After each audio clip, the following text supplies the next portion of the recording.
नागराज का बदला।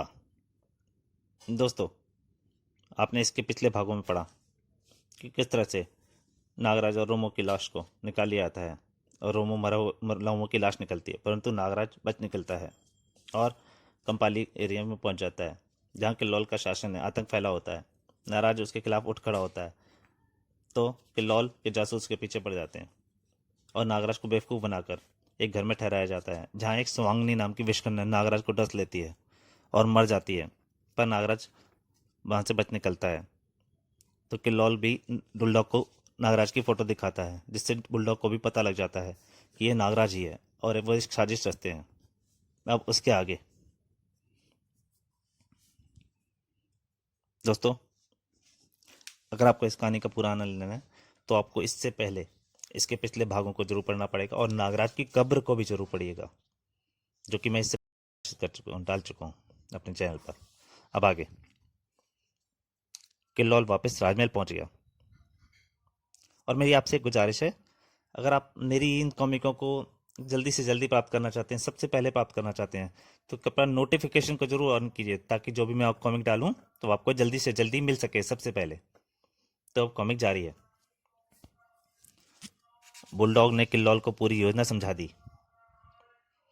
तुम यहाँ फतेह पाओगे, बस उसके बाद उसे कंपाली में कोई राजकीय पद दे दो और फिर वह होगा जो हम चाहेंगे, क्योंकि वह हमारा आदमी बन जाएगा। किल्लौल वापस राजमहल पहुंच गया।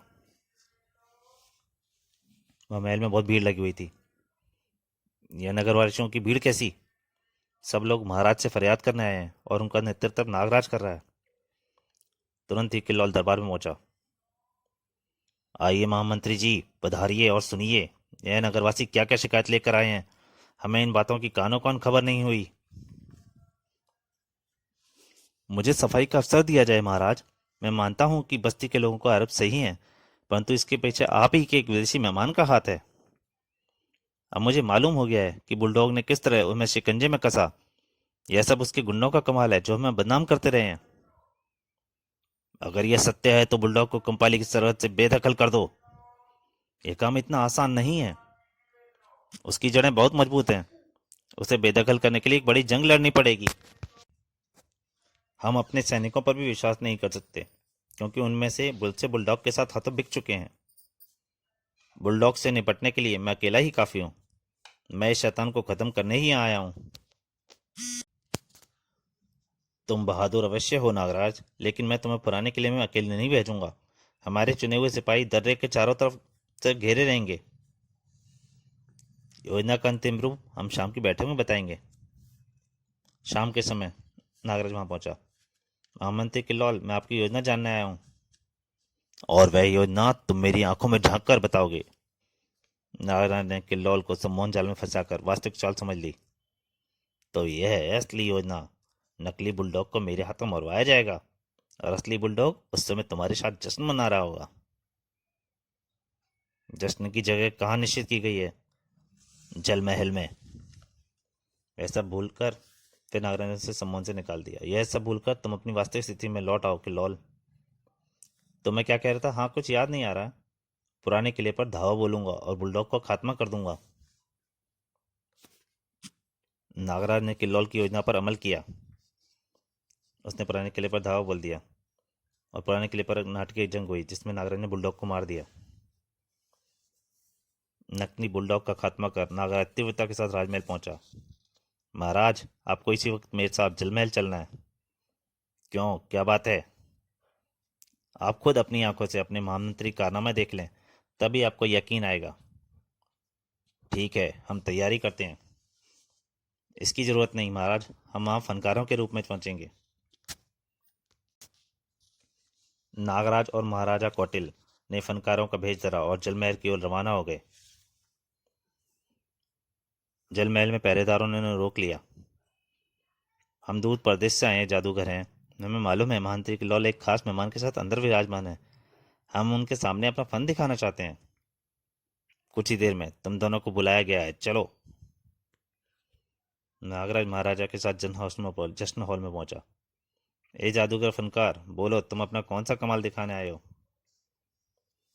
जादू का ऐसा कमाल जो आपने पहले कभी नहीं देखा होगा। हम काला जादू जानते हैं, सबसे पहला कमाल।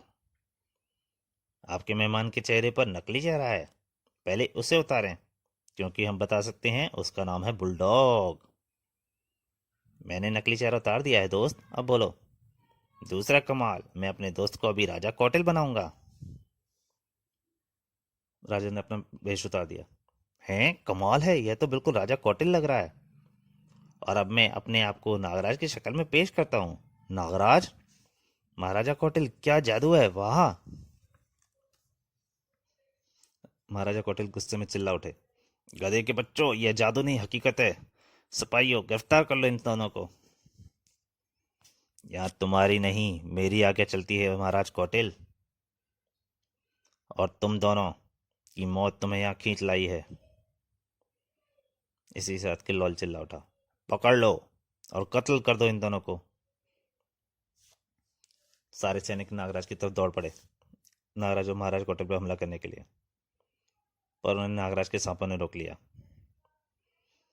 महाराज कौटिल ने किल्लौल की धुनाई कर दी। थाक, अब बताओ, सैकड़ों लोगों ने तुम दोनों को जकड़ लिया है, यह है तीसरा और आखिरी जादू। एक भड़ाम से भड़ाम, ओ बचो महाराज।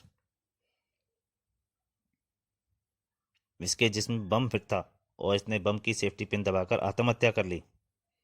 बुलडॉग और किल्लौल दोनों मारे गए एक साथ।